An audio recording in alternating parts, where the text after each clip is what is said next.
Let's continue praising the Lord with our songs. We'll sing Holy Forever.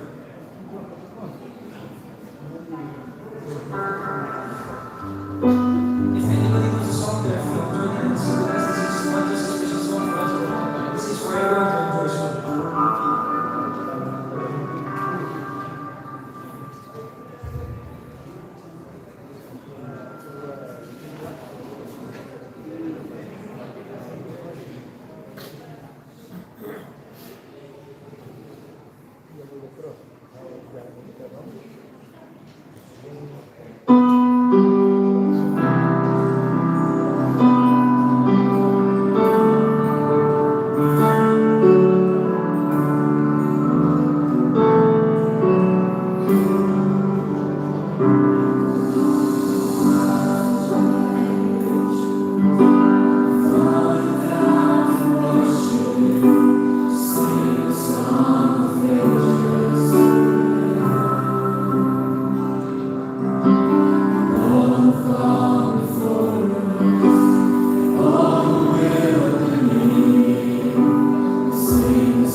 For our next song, we will be singing Since Jesus Came Into My Heart. Once again, the lyrics are being displayed in the screen. If any of you know the song, feel free to sing along with us and join us in praising the Lord.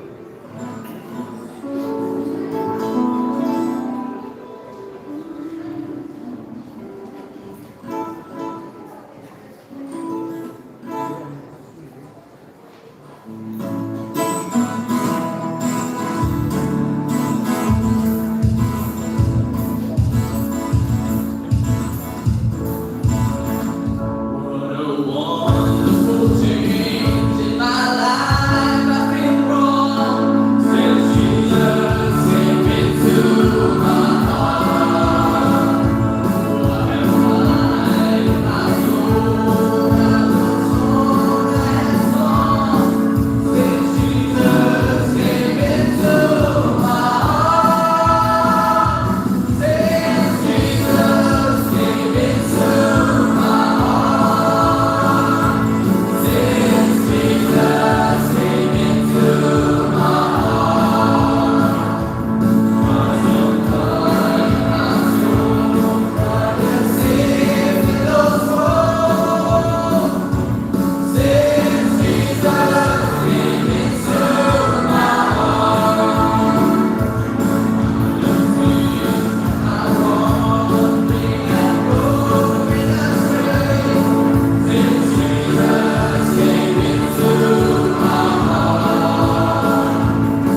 life, everything that we're doing in our life, we still have time to come and worship together like this.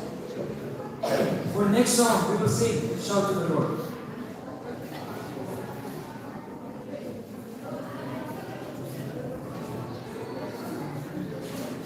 This is a great common song, and I know many of us will know this song. So if you do know, please don't hesitate to join us in singing for a volunteer praise together.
afternoon, everyone. Thank you one and all for joining in this beautiful gospel concert that we're having. There are some foods out there if you like to get blinded. It's really cheap, it's great. I want you, all of you, to taste some of it. Okay, anyway, without going any further, I would like to request the audience to rise on their legs and meet the chief guest. Shall we all rise?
To be in this program today? Yes. Okay.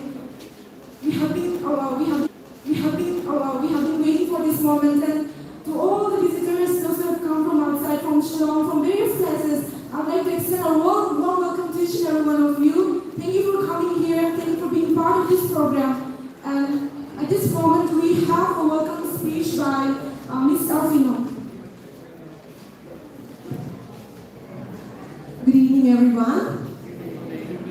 I want to thank God for giving me this privilege to welcome each and every one of you for this gospel concert by Public Campus Ministry along with the Northeast Adventist University's English Church. So, on behalf of the PCM Ministry, I would like to extend my hearty and warm-filled welcome to each and every one of you who have spared your time to be here with us. In a special way, I want to extend a special welcome to our respected chief guest, Shri N.A. Khan, and also our honored guest of honor, the SDSEO of Joy. We are also privileged to have our PCM Director of Northeast India Union, and also Pastor Prosperity Lamare, the PCM Director of Kasi Jaintia Conference. Thank you very much for gracing this occasion with your presence. To all the choir members, singers, musicians, and participants, thank you very much for using your God-given talents to praise God and also to making this program a successful one. In a special way, I would like to welcome all our donors, our supporters, and thank you for your generosity in donating for this program so that our program and the entire purpose of it, the Back to School initiative, would be completely fulfilled. So tonight's program is not only a concert but also a mission of compassion and empowerment. So to our dear friends, families, church members, people from near and far, thank you very much for joining us. We pray that all the songs that you are going to listen today, for all the testimonies, the skit, and all the fellowship that you are going to enjoy today would leave your heart spiritually refreshed and also which would fulfill our theme for us, filled to overflow. So as we enjoy the evening together, we also invite all the members stalls outside, the sale counters, so you will be supporting the sales also outside. Once again, welcome everyone. May God bless this evening. God bless.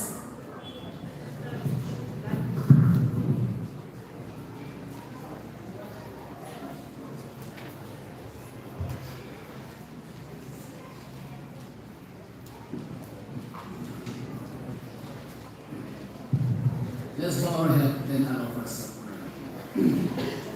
Gracious, loving Father in heaven, we praise Thee and we adore Thee. We come to You asking Your divine guidance here on this ECM concert. We praise the originator of music. We praise the one who made music and who knows the power of music. Enlighten us through Thy Holy Spirit during this program with songs and music.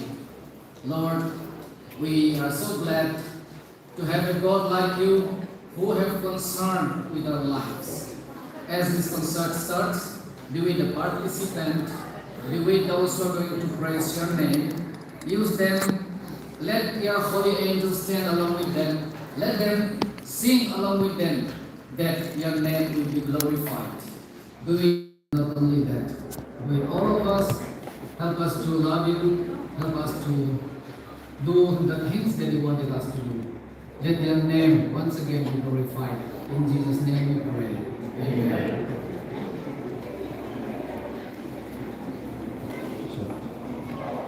On behalf of me and my co-host, Kapulakan, I would like to thank Ms. Alfredo for that wonderful speech and a share of information that we can get. I hope everyone benefit from that. And I would like to thank Sir and Mr. El Dubde for the opening prayer. I hope everyone is blessed. Now, I would like to call upon Mrs. El Kasu to give a little introduction about our Chief of Honor. The stage is yours.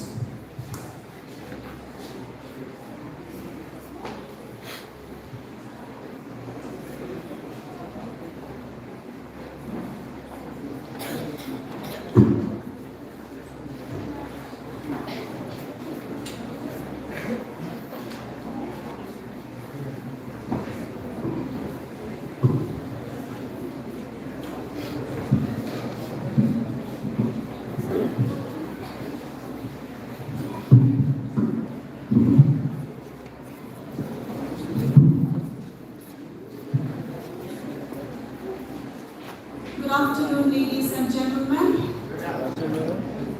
Esteemed guests, parents, teachers, and also my dear students. I am so much delighted this afternoon to be standing in front of you. And also it is my distinct honor and privilege to welcome our esteemed and distinguished education leader, the Sub-Divisional School Education Officer, SDSEO, as our guest of honor today, Ma'am Elika Sinhan. We would like to welcome Ma'am in a very special way, as we know that she is a dedicated leader within the Nagoya Department of Education. She has been a driving force in shaping the future of our youth. Her unwavering commitment to implementing progressive educational policies, supporting our hard work teachers, and elevating the quality of schooling in our region here in the Jaintia Hills is truly inspiring.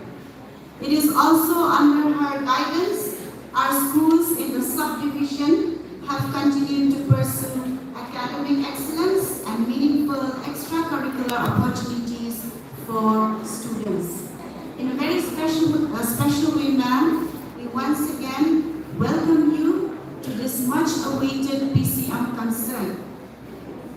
Prior to her appointment in the Jaintia Hills as the SDSEO, Ma'am Elika Sinhan has been serving in the Rinhoi district. She is originally from Shillong and she is blessed with 3 wonderful children. We are truly honored, ma'am, to have you to grace this occasion as our guest of honor. And as we all know, that this concert is conducted today in collaboration with the Back to School campaign to help provide education to a child who is in need. We are grateful for the time you have taken to come and celebrate this afternoon with all of us, and we hope that you will enjoy as you listen and relax to the talents and creativity of our young performers today. Once again, ma'am, thank you so much for being here to grace this occasion, and at this time, I would like to invite our beloved principal to facilitate, and I would like to also invite Ma'am Halika Sunram, our SDSO, to come up on the stage.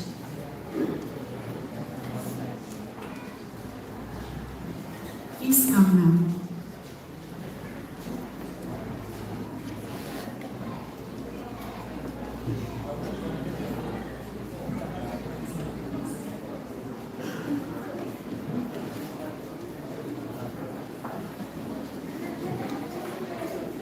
Shall we all give a round of applause?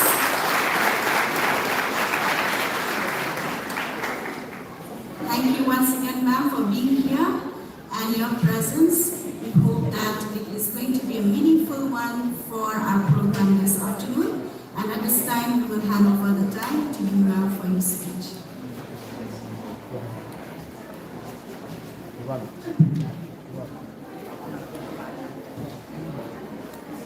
A very good afternoon to each and everyone present here today. Thank you, ma'am, Mrs. El Kusur, for a very beautiful introduction. I never expected that, actually. I'm very impressed of whatever you had to say about me. Thank you so much. And to our honorable chief guest, Shri N.E. Khan, a very good afternoon to you, sir. To all our esteemed guests who are here, students, teachers, and all the other invitees, and sir as well. I am not aware of his name. A very good afternoon to you, sir. So, it is a privilege for me to be able to stand here in your presence today in this program PCM concert. Actually, I just asked sir, what is the full form of PCM? And he was like telling me, I forgot now, what is it? Public Campus Ministry. Okay, concert. It's a gospel concert. Feel blessed also to be here. I will be witnessing from a short while from now, the gospel concert, I guess, or is it finished? It is not. All right.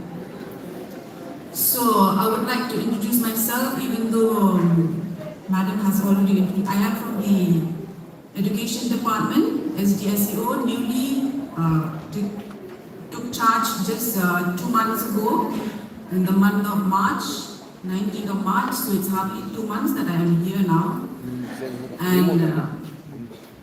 I love the place, I love the people, I like working in West Jaintia Hills, and of course, as soon as I joined here as the SDSEO, the Sub-Divisional School Education Officer, immediately I was given a task to go and visit the border area, to go and inspect some schools with some issues, and I was delighted to do so, and we went there together with our sir, SI, Sir Hubert Kenyang, and we could solve the problem of that school where there was a serious issue there.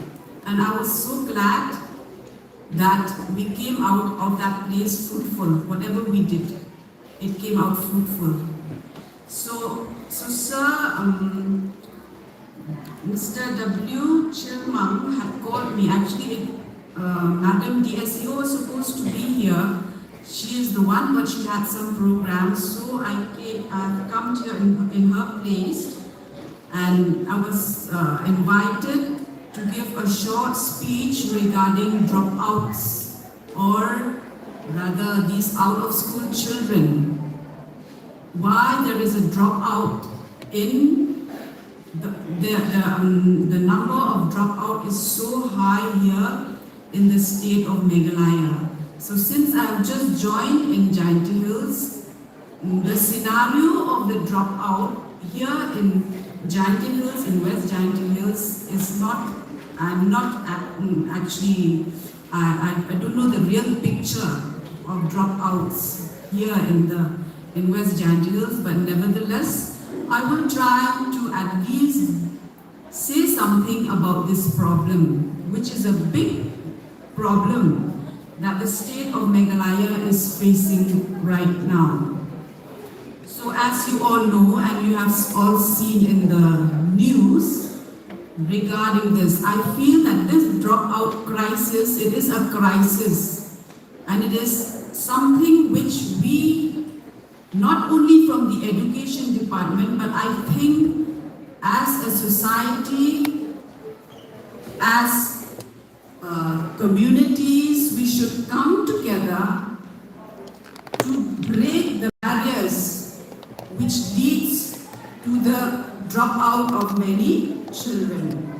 So, in Meghalaya, the dropout rate is like the latest 24-25, we found out that from the news, it was in the news, it is 21.7%, which is the highest in the country. Highest in the country, where they found that 20,000 students drop out annually, which is a very sad state of affair. So I feel we from the education department, of course, we are trying our level best, especially from the Samagra Shiksha. They are the ones who are responsible to look into this, and we are doing surveys after surveys every year. When I was in Riphoy also, we did surveys after surveys, house to house survey, to find out how many children are going to school, how many children have even been admitted in school, how many children have attended school and dropped out. We did this survey, and it was quite an alarming number we got there in Riphoy. And in here in West Jainti Hills, we are going to start with that. I believe the Samagra Shiksha from the DMC level, they are going to do it, this house-to-house survey. So what I feel is that, what are the factors, what are the reasons for this high dropout in our state? I think so you all know what are the factors. There are some new factors adding to these old factors which are there also. So when you look at the key findings on dropout crisis as of May 2026, you will find that Meghalaya has one of the highest number of schools and teachers in India, yet struggle with retention. Retention means students failing in their classes. Then the transition failure. The state has the lowest transition rate in the country from secondary to higher secondary. That means students, as soon as they finish their class 10, they are reluctant to go to get themselves admitted in class 11.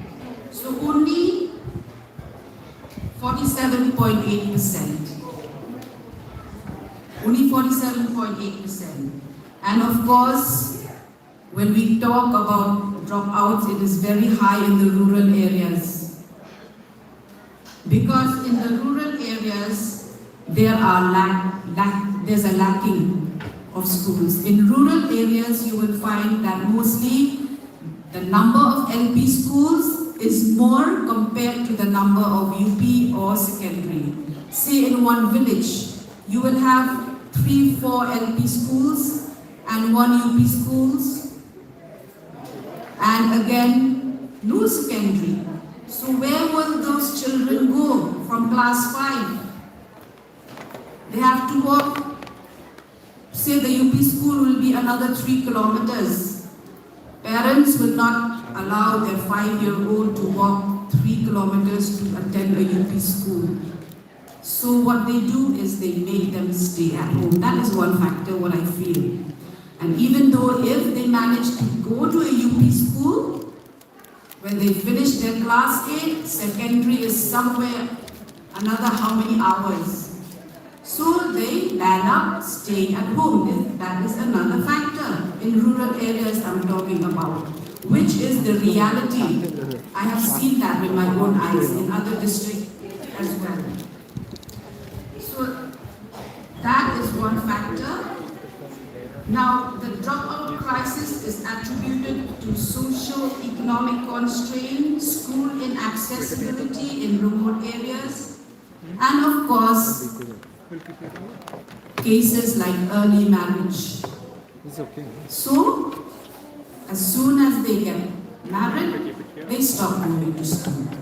And another very sad thing that is happening right now, when children, as early as the age of 10, they drop schools. Why?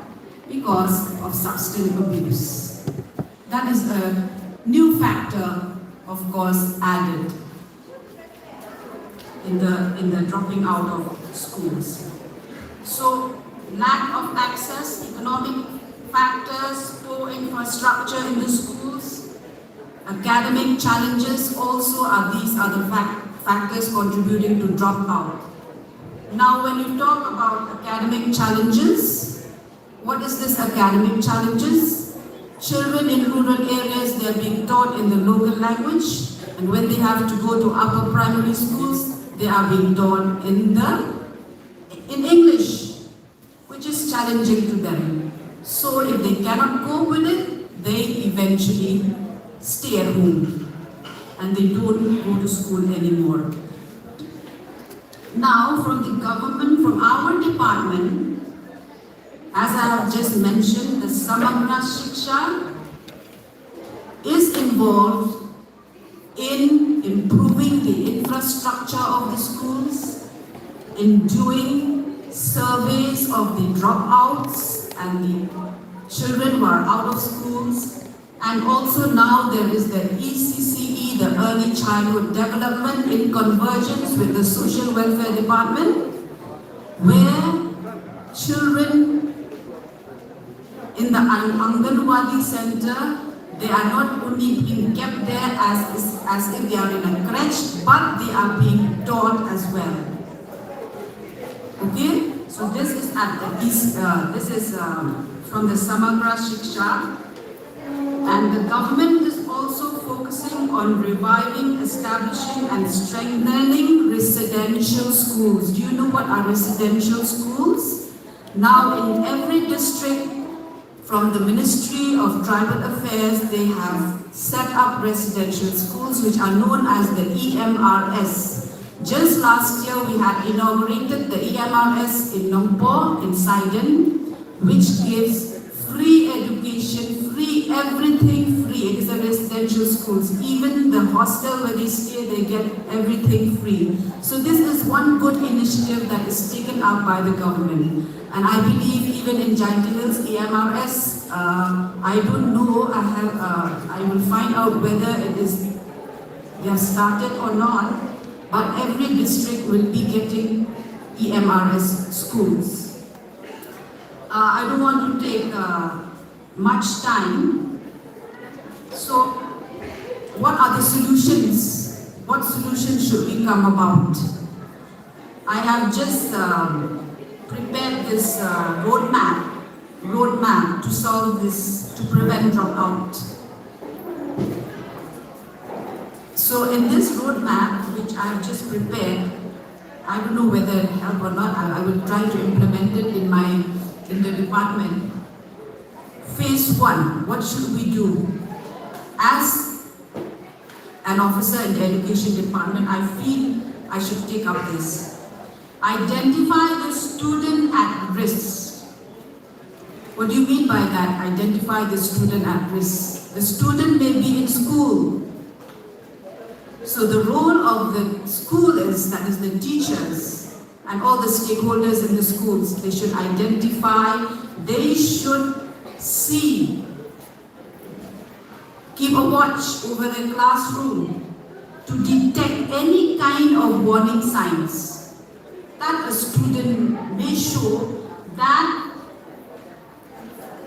through their instincts, maybe the teacher might feel that maybe this child is not interested in studies. One day she might or he might drop out.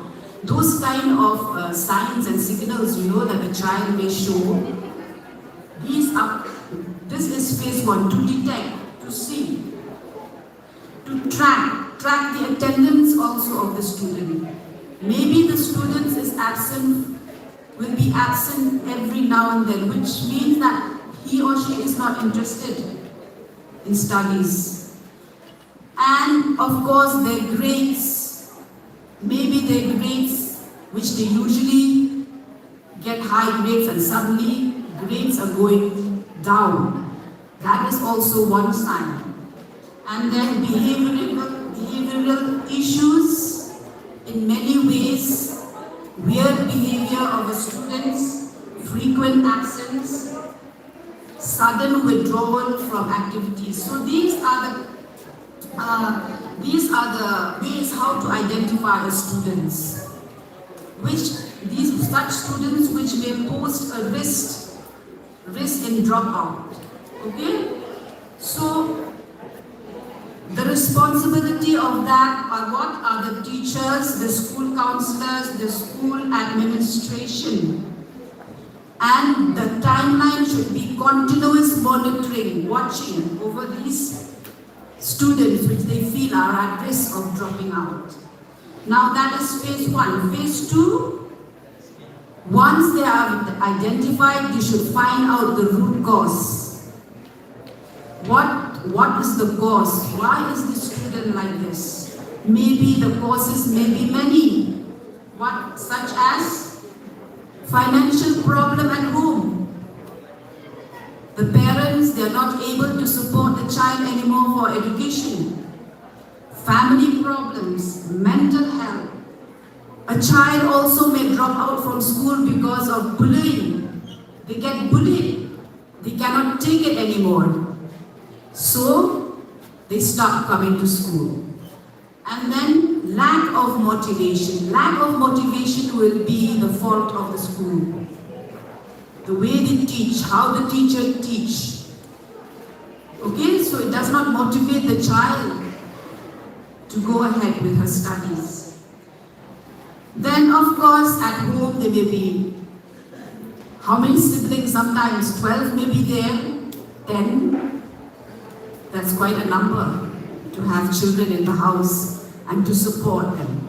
So what the parents do?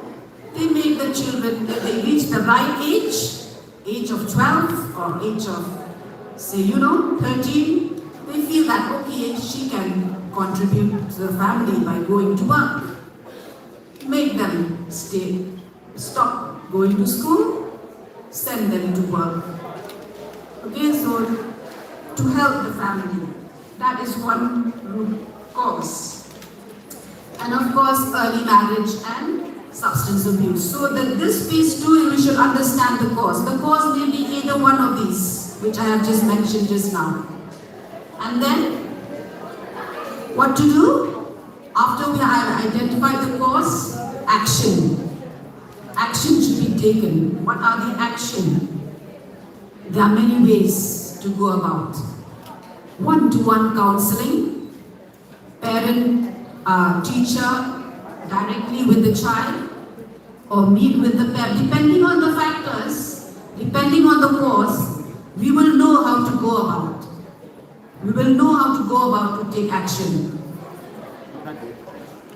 And then, of course, there are many other reasons which are maybe confidential to the child. Okay? So that should be taken up in a confidential way, confidential student survey. And of course, coordinate with social workers if necessary in the society. So social workers also can help here in trying to bring about a change in that child. So the responsible stakeholders here, I feel, are the counselors, the teachers, the parents, community workers. And it might take quite a long time, even a month. Now phase 3, provide immediate support. Once you find the cause, the root cause, we have to give them support to remove the barrier from preventing them going to school. So there are many ways of giving support: tutoring, remedial classes, peer study groups, flexible deadlines, and of course financial support, like in a society, if they find one child in a family, like whether the family cannot support them financially, at least do something as a society to help that child be able to go to school, to go back to school with financial support.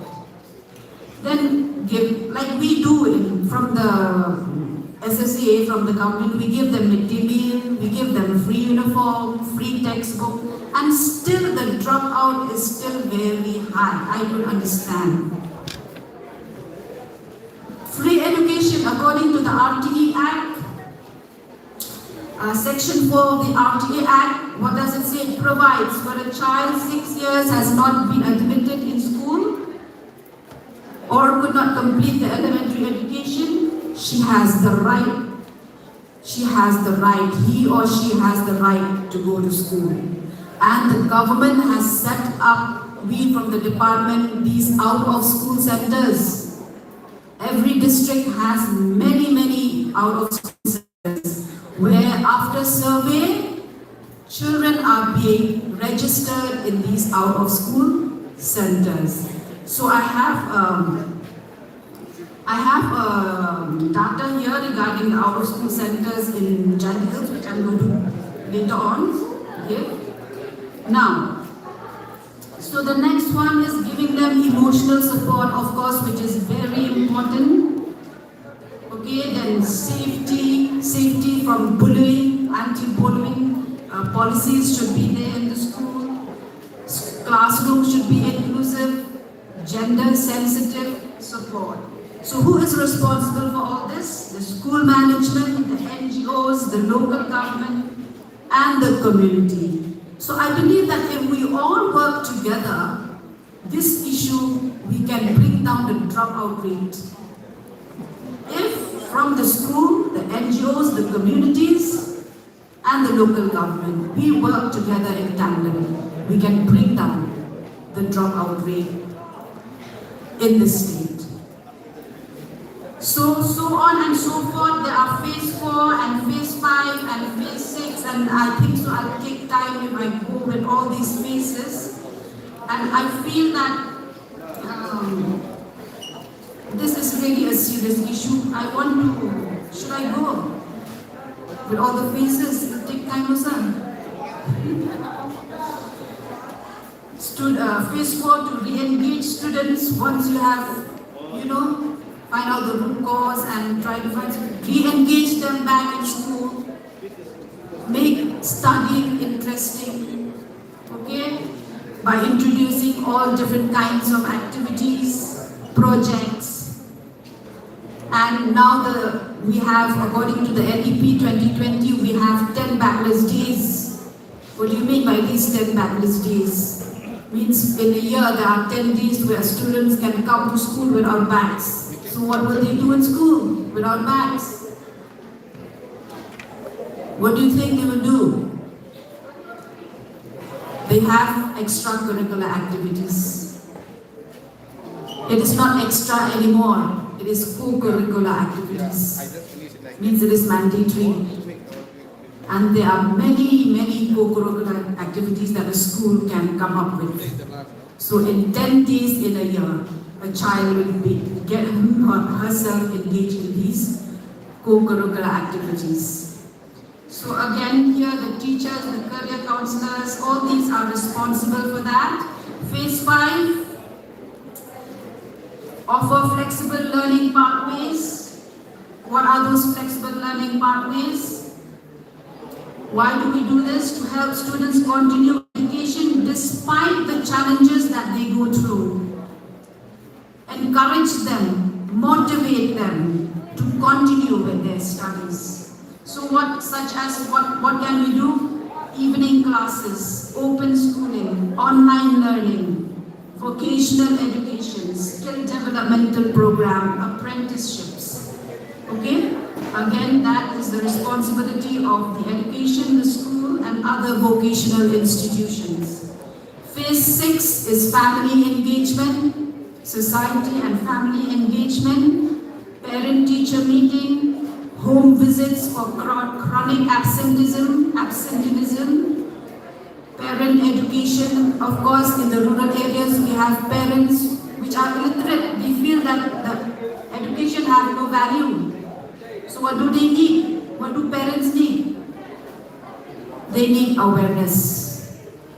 That is the role of the community, and also from our department, we used to give awareness to these villages about the importance of education. So, okay, I think so regarding this, I will wind up here. There is phase 7 to monitor and to follow up with the child. And then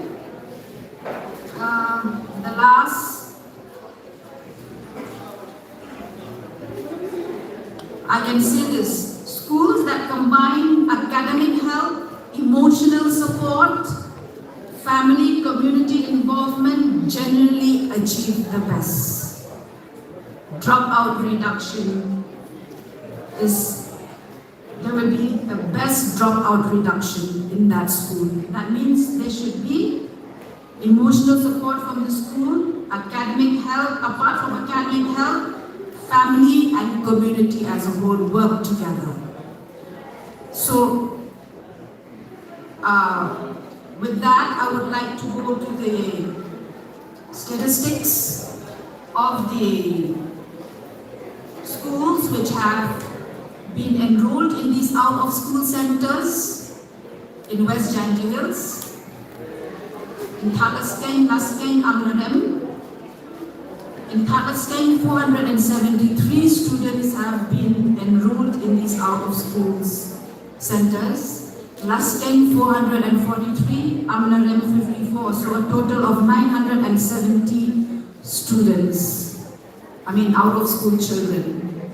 They have been enrolled and been admitted, registered in these out-of-school centers till class 8. After class 8, they again mainstream them into regular schools. And I have again, this is from Thalaskeng, this one? Yeah. So, out of schools, obviously they are dropped out or never enrolled. And in Thalaskeng, they have conducted household survey every year from age 6 to 19 years, identify them, send them to these out-of-school centers. Now, who teaches in these out-of-school centers? Who work extra? It is the teacher of that school. A particular school is being chosen to be as the out-of-school center, and the teacher of that school will stay extra time to teach these children. And books also are being given to these children in the out-of-school center, and they are mainstream. When they reach a particular class, they are mainstream again. And according to this this year's survey, just as I have mentioned, there are about 970 students. So that is it, I guess, from my side, from the department. I would like to show my appreciation for your school, or rather the university, this university, is it the university? School and university for taking this initiative in organizing this program to raise funds to bring back the children to school. A very big congratulations to you all. Thank you so much.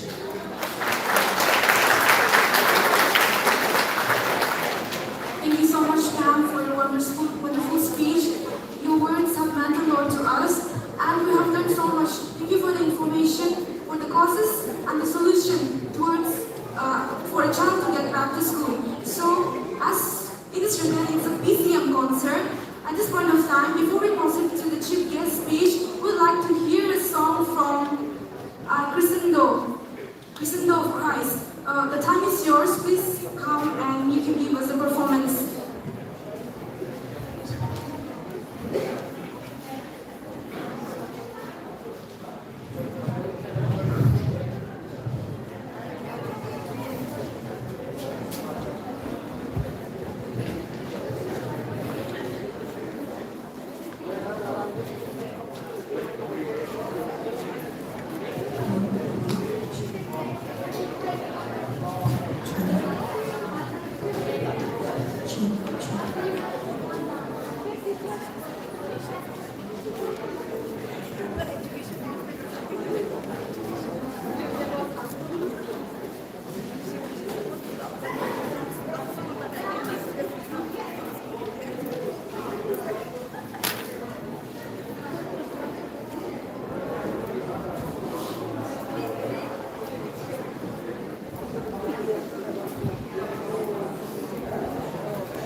this one. We could have planned for the night. To God be the glory. So we have to see for people coming from far. Amen. Personally, I don't know the translation, but I hope everyone is blessed, and those who understand, I hope you're blessed as well. And the interesting part of this song was that they are Mizos. They are not the local dialect. They're not from this place, but they have sang very well. I hope so you all are blessed with this song. Can we once again give you a big round of applause for them? Okay, at this point of time, we will have chief guest speak. We will have introduction of chief guest by Dr. Paul Bamian.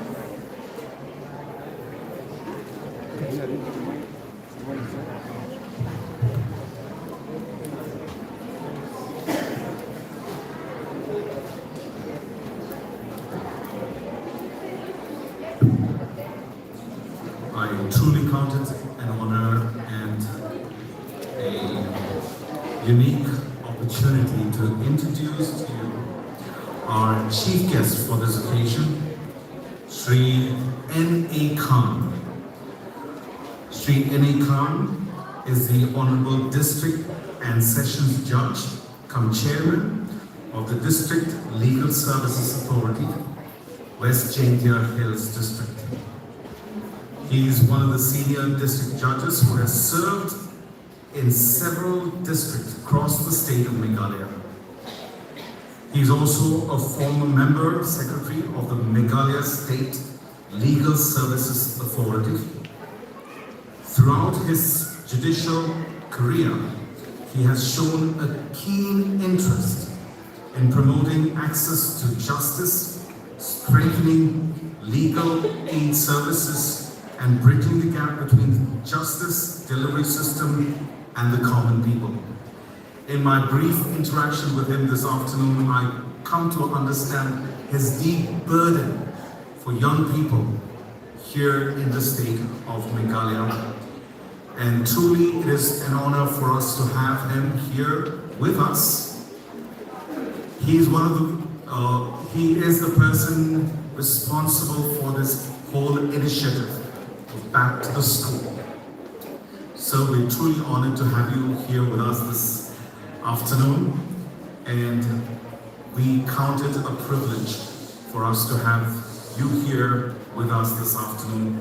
Above everything that I've learned about him, I think my impressions are right. He is a beautiful human. He just told me about how his heart goes out to students in remote places and what it means for him to have them come back to school. Today, we are honored to have you, sir, and we want to hear you address us this afternoon. On behalf of all of us here, I'd like to show you a little appreciation for your presence here and a token of our love. Would you please kindly come forward as we felicitate you this afternoon. I want to invite our registrar of the Northeast Adventist University to do the honors of honoring our chief guest this afternoon. Sir, please.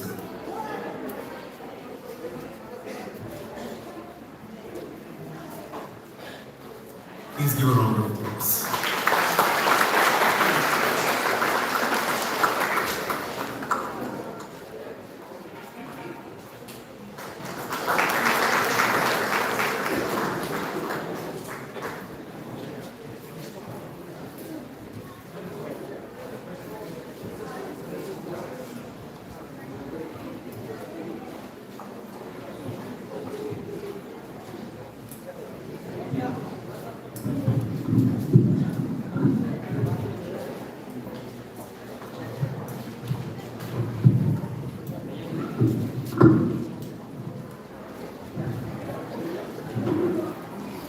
Dr. P.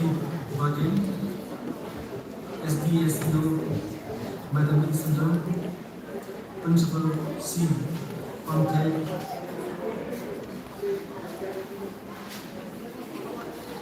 the Registrar, Dr. A. Zaman, Treasurer A. Raj, Headmistress Srimati L. Asu, Deputy Registrar J. J. Maran, Principal C. Pankaj, repeating it again. Very good afternoon. Indeed, it's my privilege to be amidst you today. And at the very outset, I'd like to express my deep appreciation to the PCM for showing concern to the children who are deprived of education. And it is also one of my pet subjects, that is mental health and education. And I believe I saw, being as a judicial officer, I've seen the menace of ignorance, how it affects the society as large. For the children here, you will not be able to appreciate the value of education now. Right now, when you're sitting here and listening to me, there might be some children working in the factory. There might be some children who might be abused. There might be some children struggling with hunger. So, I really appreciate that, no matter what we do, we need to be grateful to our Creator, to Almighty, that He's given us this day, He's given us a good life, so that we can take care of those people who are not privileged. And when we do this job, and always I believe that we do God's job, and you should believe that you are the chosen one. God has chosen you to help these people.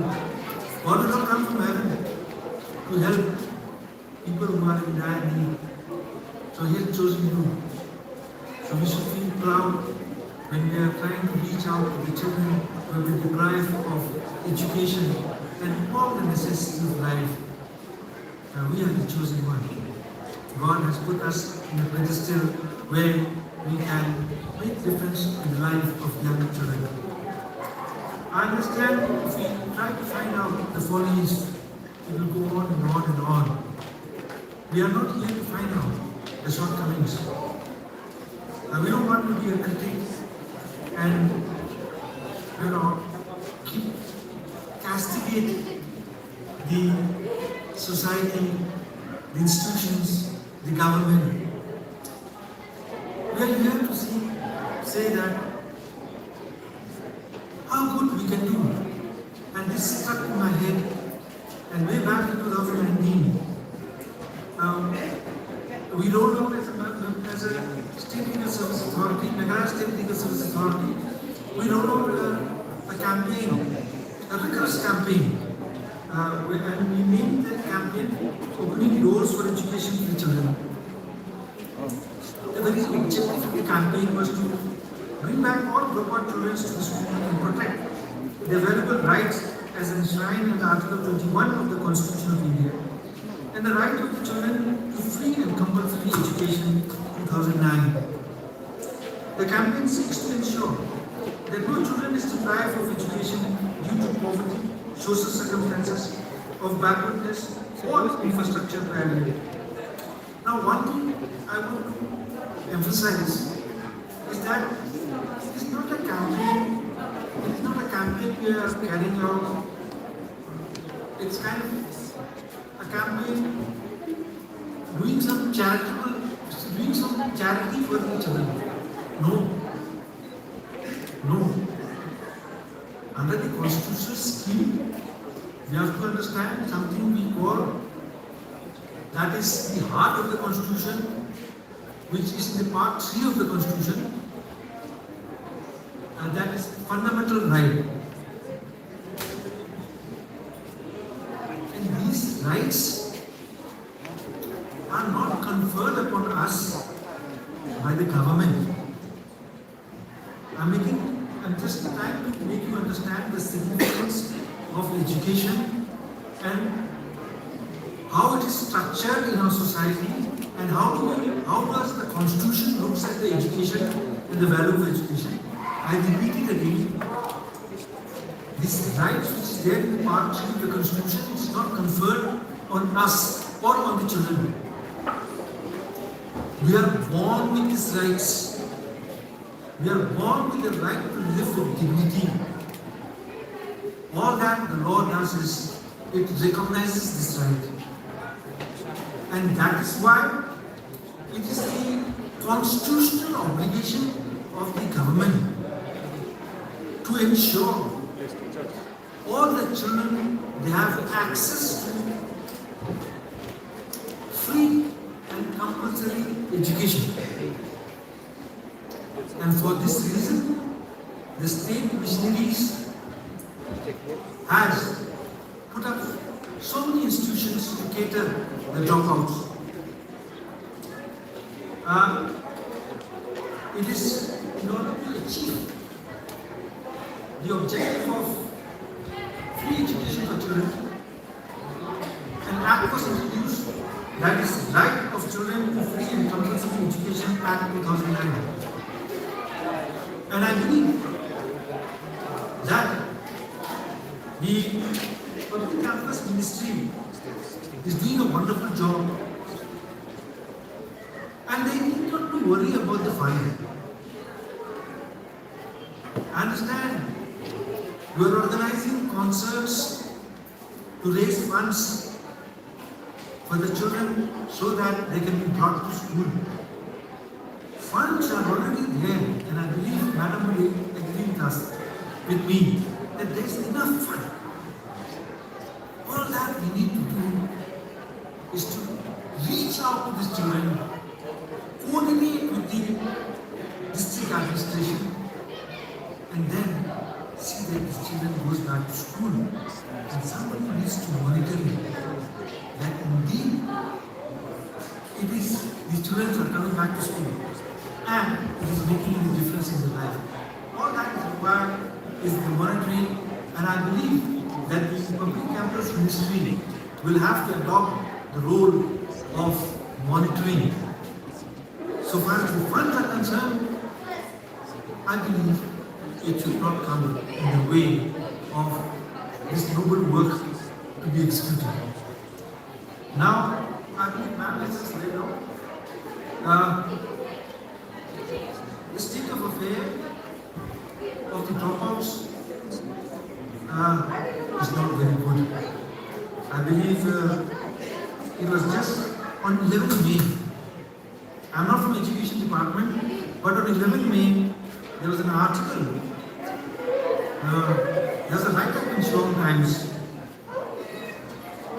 And this write-up says, Meghalaya recorded one of the highest school dropout rates in India, especially at the secondary level, that is from class 9 to 10, with a dropout rate of 17.4% during 2024-25. The state also recorded one of the lowest transition rates from the secondary to higher secondary education from class 9 to 12 at the rate of 47. I understand we can go on and on when we talk about the statistics.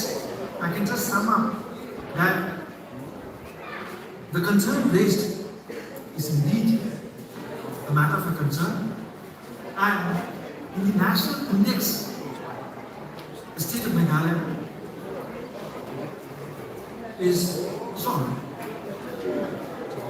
as a state with the highest dropout rate. Ma'am has already pointed out what are the reasons and how do we handle it. And I'm talking about from the other perspective. We may have the schemes, we may have the law, we may have the rules and regulations in place, but it should not remain in static books, dust piling over it. Somebody needs to give effect to it. All that we need to do is that, instill that feeling for the child. Rest, I believe, everything will fall in its place. Until and unless we can't feel for a child, we can't carry out these works. These are not empty works. These are not a kind of a professional work we are trying to do, to satisfy somebody. But these are the works we are trying to make a state, a country, and the world a better place by taking care of the children. The children are the future of the country. Now, as I said, that the NEAU report is really happening. I don't know, it was just a coincidence or, after the NEAU reports of the dropout children, we are having this program. It just shows that, we are following the NEAU reports and we are deeply concerned about the report. And this is the first step we've taken to remedy the reports, what has been reflected in the report. Now, I just give some idea about the campus, some idea about how we go about and what is the state of affairs in the district. District level data, what I have with me is that a total of 500 students were identified as a school dropout, including 361 students from the second campuses thereof. Now, what are we doing and how are, just to inform ma'am also, she's from the education department, and I believe even the public campus ministry also will join hand with us. We have to think of, I believe we can also enroll students from the college and university as a paralegal volunteers. Now we have a set of paralegal volunteers. We constitute a team, and now these paralegal volunteers, they go door to door in remote places, and they have a counseling session, awareness drive, interact with the parents, and then we collect the statistics from the grassroots level of children who have dropped out from school. Now we are not only, we should not confine only to dropped out. When we say dropped out, means somebody who had been in school and he stopped going to school. But there are large sections of children who have never been to school. So we want to cater their needs also. They should have an access to education. Now, doing what we are trying to do is that, and what we have been doing, and I believe we welcome any suggestions from any quarter whatsoever. We have organized around a good number of awareness programs. Now we keep on visiting the field survey through our paralegal volunteers. And through District Legal Service Authority, we have been able to enroll and bring back the students to school.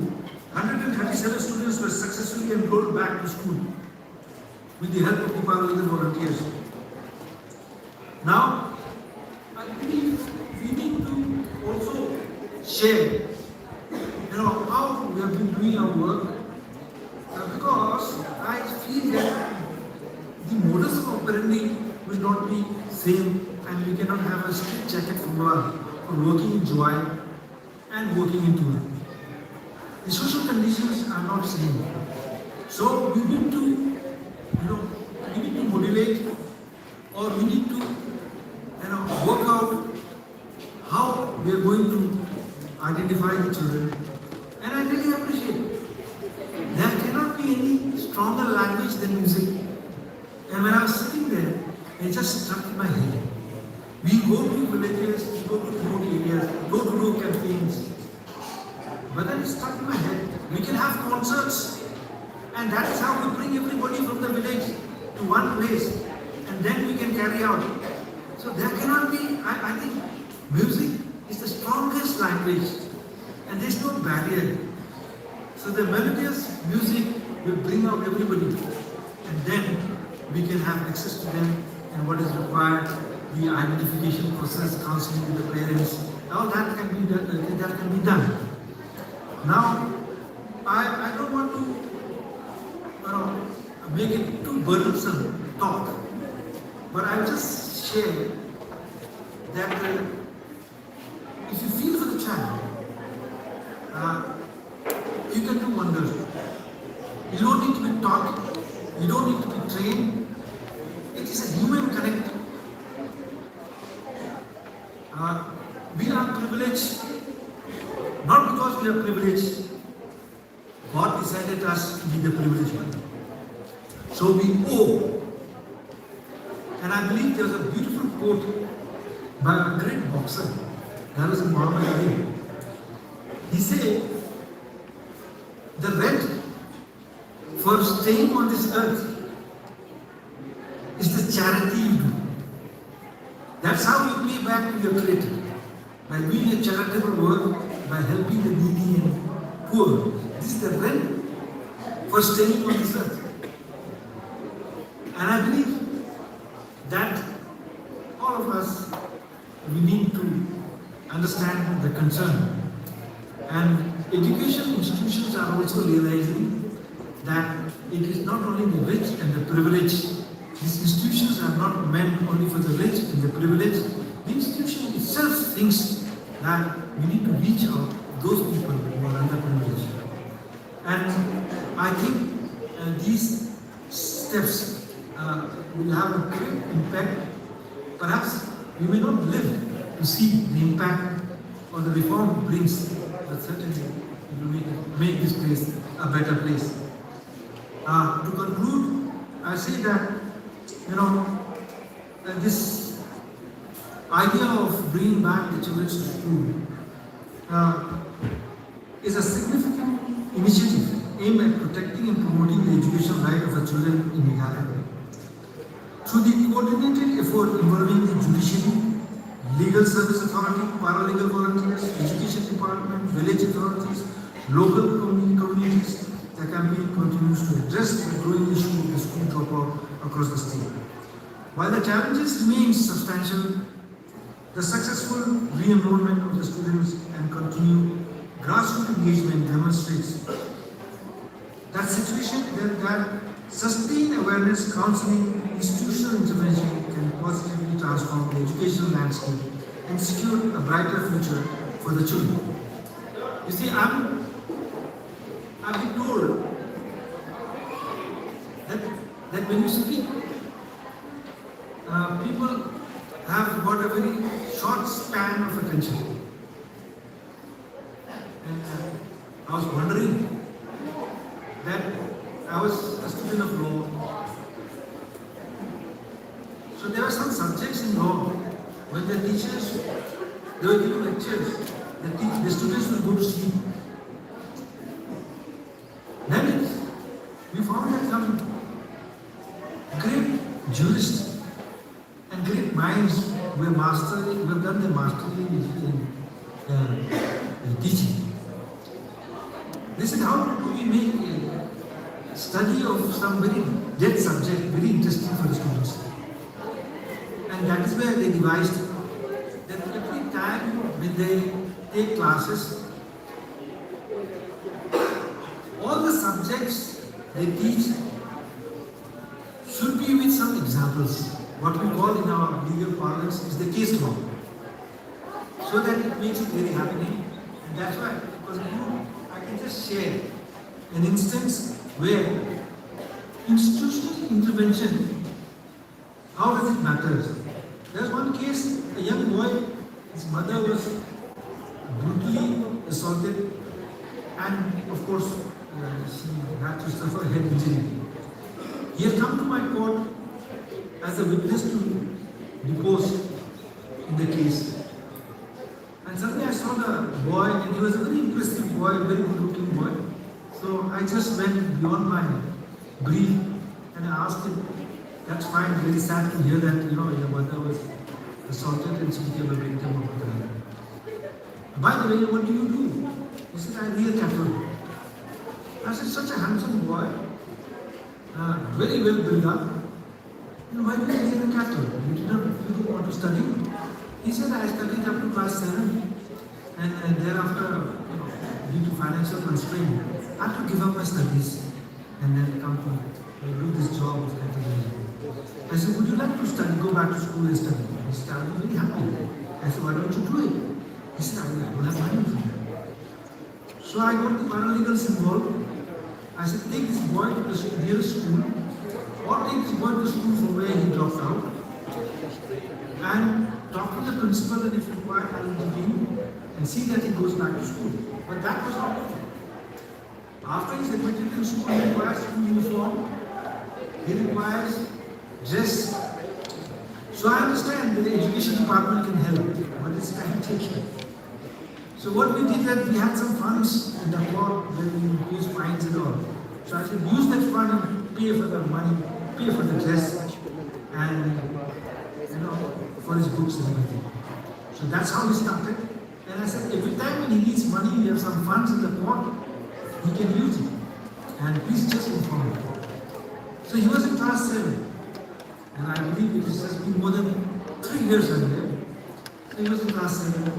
So at the end of every academic session, he'll come and meet me and show his progress with me. So initially he was not so good. As he graduated to a higher level, he started improving and improving. This academic session, he came with his podcast, and I was told that he passed his second division, and he's working as a parallel volunteer. So I'm so glad that I could make a difference in the life of a child. And what I can see that this boy is now a confident boy, ready to face the world. And I believe that we'll make many more children confident children ready to face the world. We are not preparing the children to secure a job, but to become better people who can face the challenges of life. Thank you so much. Once again, I congratulate the Public Campus Ministry and everyone who have thought about this. And I believe that we may be having many more ideas of this nature, and this institution will be making its impact on the life of each and everyone in the district, especially and in the state at large. Thank you so much.